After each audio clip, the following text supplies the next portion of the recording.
Buderim. Thank you, Deputy Speaker. Well, Deputy Speaker, the Rockhampton region isn't a priority for this Palaszczuk Labor government. Now, Deputy Speaker, you'd expect me as an opposition MP to say that, but the residents of Rockhampton and the Capricorn Coast might be surprised to hear that the member for Keppel agrees with that sentiment.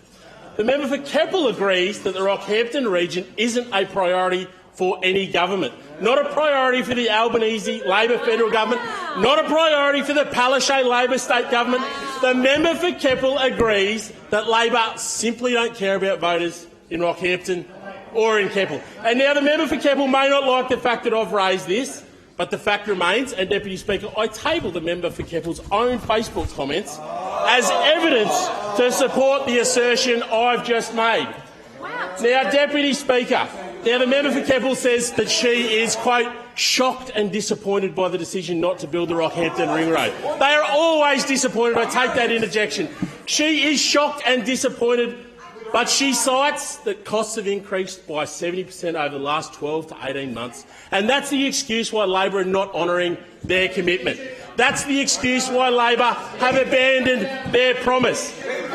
Deputy Speaker, despite this, the member for Keppel acknowledges that by delaying construction of this critical project, building it in the future will only cost more. The member for Keppel acknowledges this in her own words, Deputy Speaker.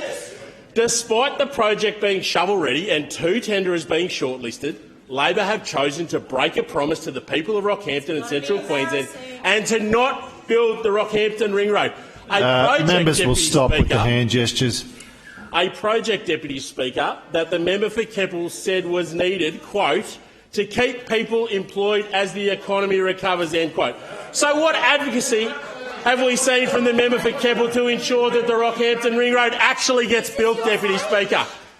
Deputy Speaker, the answer, I take the interjection from the member for Chatsworth, is not much. A bit of talk, the odd Facebook post, but no results, Deputy Speaker, no results.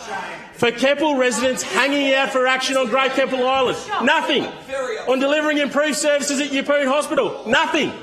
On actually fixing and starting work on the Rockhampton to Yeppoon Road, nothing.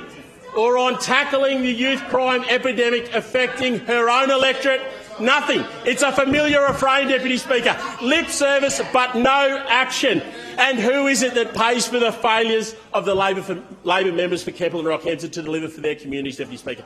Time and again, Deputy Speaker, it is the people of Rockhampton and the Capricorn Coast who miss out because the members for Keppel and Rockhampton are either unwilling or unable to fight for their communities.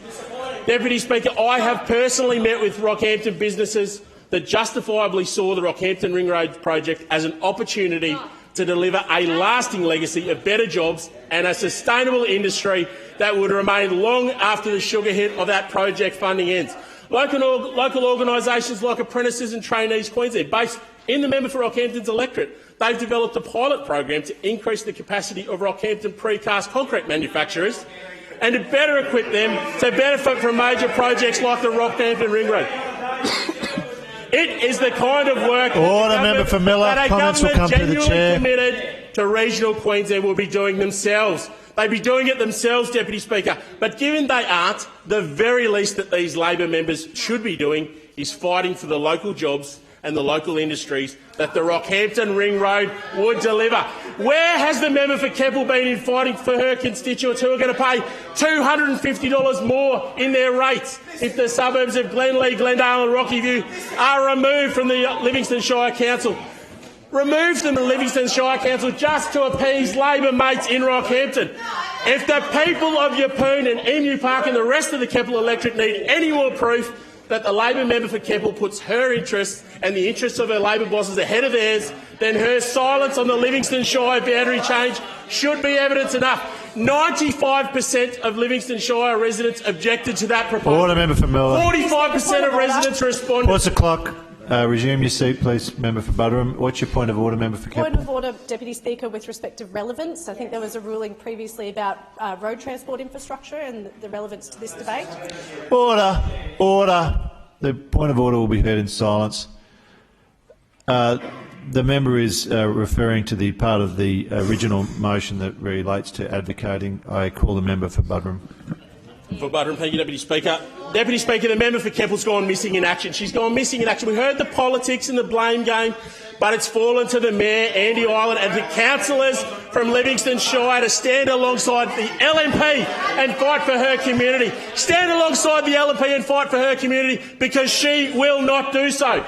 Rather than stand in solidarity with her community, the member for Keppel stands alongside the Labor members, the Labor ministers who are Brisbane-based, Brisbane-focused, and Time's expired, member. Time's expired.